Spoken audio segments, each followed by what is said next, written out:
Welcome sa panibagong episode ng ating Gama Band, kung saan kinikilala natin ang mga Gamaba artists dito sa Pilipinas. Pero sa pagkakataong ito, hindi Gamaba artist ang ating kikilalanin, kundi isa siyang mananayaw na inspired sa isa sa mga Gamaba artists natin dito sa Pilipinas. Halina at kilalanin natin siya. Please welcome Miss Shana Denzon.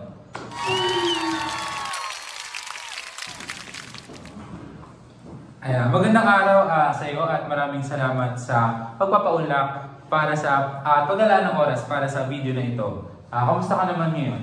Ako ay ngayon nagagalak na naimbitahan niyo ako sa isa sa mga serye niyo patungkol sa kultura at tradisyon para sa ating bansa. May iba't ibang mga mananayaw dito sa Pilipinas at isa ka sa mga kilala na mananayaw na may tema ng kultura. Para sa kaalaman ng lahat, maaari mo bang kami bigyan ng konting background tungkol sa iyo at sa paraan ng pagsasayaw na ginagawa mo? Maraming paraan ng pagsayaw, ngunit para sa akin ginagamit ko to para ipakita ang kayamanan natin sa historia at tradisyon ng ating bansa. Ngayon ako ay nabibilang sa Dasal Filipiniana Dance Company kung saan ay sumasayaw kami ng traditional folk dance. Sa pagsayaw gaya nito, saan ka ba madalas lumalabas o maaari mo panood? Ang aming grupo ay naiimbitahan para sumayaw at mag-perform sa iba't ibang lugar. Sa katotohanan ay kamakailan lang kami ay nag-perform dito sa ating universidad kung saan kinikilala ang Student Week at kami ay nag-perform ng particular na sayaw ng tausog ng sulong. Kung saan kung matatanong nyo paano namin nirepresenta ang sayaw ng tausog, particular sa Sulu, ay pinag-aralan namin ito ng mabuti ang kanilang historia at maging ang mga sayaw, mga galaw ng mga tao dito sa kanilang komunidad. Kaugnay dun sa historia, pwede ba kami bigyan ng maikling kasaysayan pa tungkol dun sa sayaw na pinakita ng inyong grupo? Especially doon sa Eagle Dance tradition. Ang kasaysayan ng Eagle Dance tradition ay para sa akin, ay natatangi at kakaiba ang pagkakailan sa komunidad ng tausog. Ang kanilang sayaw ay nagpapakita sa kanila ng paniniwala na nagmula bilang sa anyo ng libangan at pahayag sa kanilang komunidad.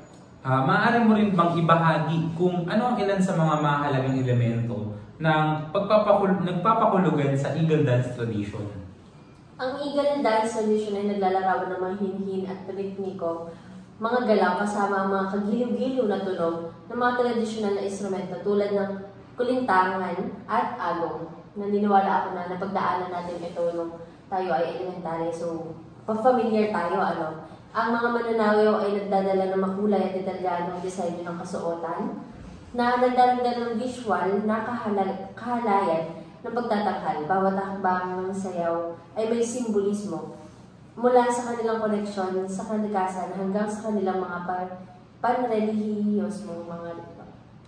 Yun, para lang din sa mga manonood na hindi alam ang itsura ng kulintang at agong na instrumento, makikita nyo din siya sa screen. Ito yung mukhang malaking gong kung saan nagpo-provide ng bass or ng bass. At ito ay madalas ginagamit sa celebratory occasions kagaya ng festivals, weddings, engagement parties, and baptism. Ganun din sa mga musical competitions ng mga taga-Maguindanao sa Timog.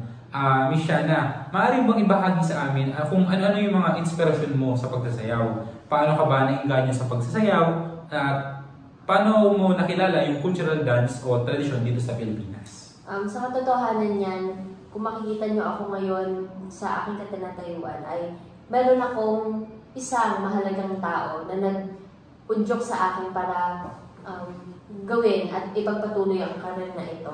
At siya ay si Saconir Ain Mugong de Lasas, ang isang mahalaga at master performer ng Eagle Ritual Dance. Kung hindi nyo pa siya nakikilala, siya lang naman ang pinarangalan ni President Ferdinand R. Marcos Jr. noong 2023 ng titulong Panlilikha ng Bayan for 2023. At siya ay kilala as Gamaba Award. Kamangha-mangha, no? Ang Gamaba Award para sa mga bagong manonood natin, ito yung mga tao o grupo ng mga artist na kinikilala ng gobyerno ng Pilipinas para sa kanilang mga kontribusyon sa cultural heritage ng bansa. At Miss Shana, maaari ba kaming bigyan pa ng impormasyon ukol sa Gamaba awardee na Sakinur Ain Mugong de las Sas? Paano siya nagsimula o kung ano man?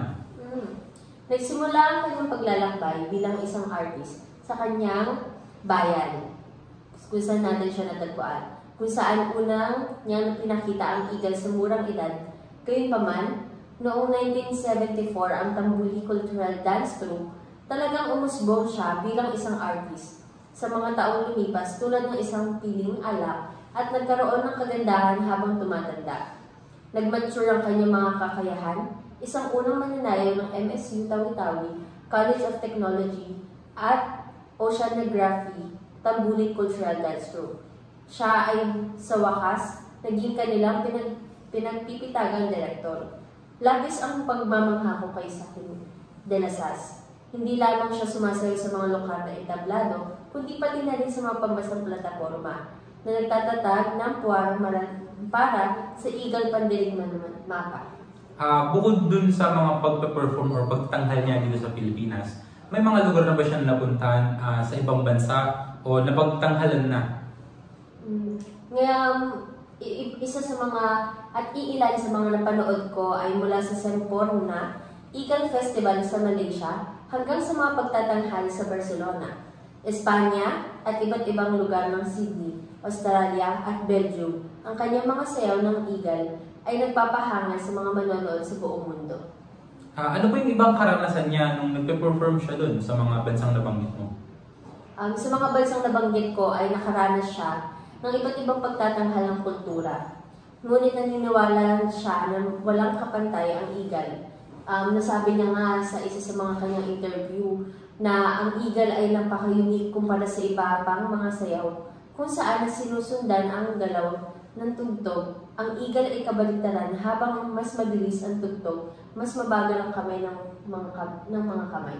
Ayun. So, ako yung sumasang-ayon dun sa unique yung eagle dance tradition kasi kung mapapansin natin lahat, pati sa mga manonood dyan, na yung eagle dance kumpara ngayon sa mga modern na sayaw, mapapansin natin na kung gaano kabilis yung beat or yung tugtog, ganoon din sila kabilis gumalaw. Kaya totoo yung sinabi ni Sakinur Ain na unique talaga yung eagle dance kasi kung gaano kabilis yung tugtog, ganoon naman kabagal yung pagkilos ng kabilin.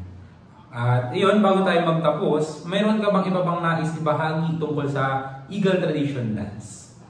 Ayun no, ang eagle traditional dance ay hindi talaga karaniwan na nakikita natin sa pang-araw-araw. Kung tayo man ay nanonood ng mga performance, hindi siya tulad ng mga isinasayaw ngayon. Ngunit napakagandang aralin nito dahil nagsisimbolo ito na meron tayong pagtangkilik natin sa ating mga tradisyon at historya na nangyari sa ating bansa.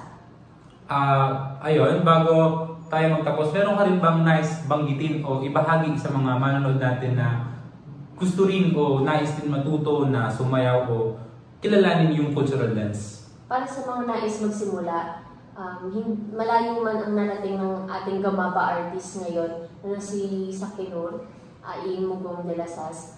Ngunit hindi malabo na tayo makamit din natin yan. Tulad ng mga nabanggit, si Sakinur ay isang membro ng dance troupe, at ako ngayon ay membro ng isang dance company. Maaari tayong makahanap ng mga tao o grupo na merong kaparehas ng ating nais. At hindi siya malabo dahil madaming grupo sa bansa sa atin ngayon na sumasayaw din ng traditional at mga tulad ng nire-representa namin na sa eagle traditional na tausog, particular sa sulong.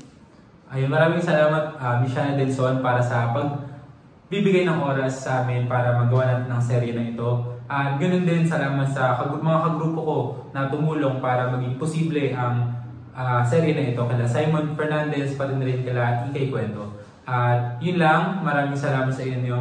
Hanggang sa muli. Hanggang sa muli! Gamaba!